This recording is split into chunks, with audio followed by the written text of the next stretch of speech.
Сәлем, құрметті оқырманым.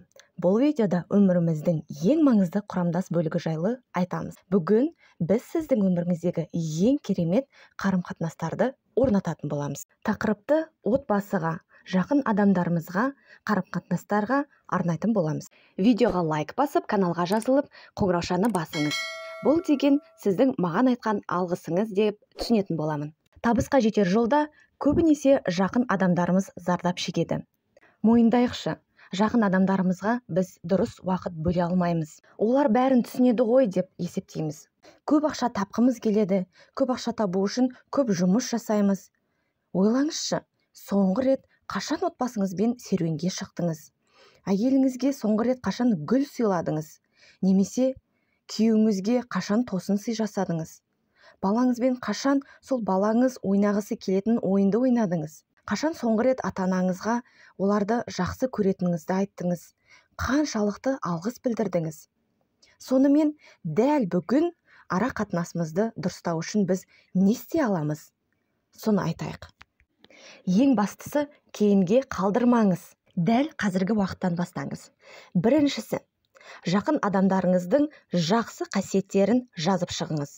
Әйеліңіз, күйеуіңіз, балаңыз, әке-шешеңіз, жақын туыстарыңыз. Мысалы, балаңыздың атын жазасыз. Жанына жақсы қасиеттері, энергиясы көп, ойнағанды жақсы көреді, өз ойын анық жеткізе алады. Екінші, тұрмыс құрған болсаңыз, күйеуіңізден немесе әйеліңізден сұраңыз.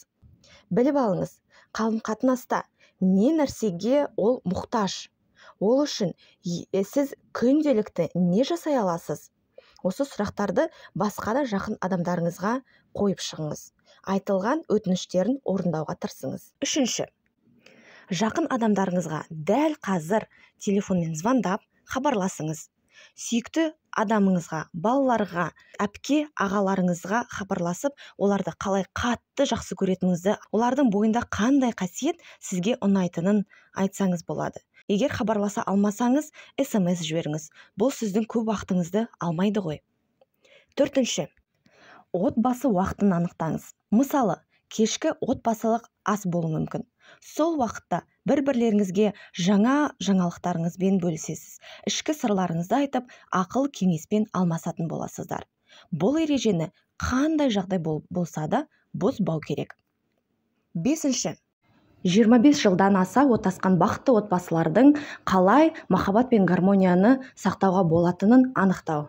Олардың құпияларын біліп, өз өміріңізде қолданыңыз. Алтыншы, қарым-қатынас жайлы кітап оқыңыз. Мысалы, Гэри Чемпмен деген автордың «Махаббаттың 5 тілі» атты керемет кітабы бар. Жұбайыңыз үшін махаббаттың қай тілі маңызды екенін біліп аласыз. Жетінші, жақын адамдарыңызға тосын сый жасаңыз. Ол үшін белгілі бір мереке күнін күтудің қажеті жоқ. Дәл бүгін жасаңыз. Себебі сіз оларды жақсы көресіз ғой.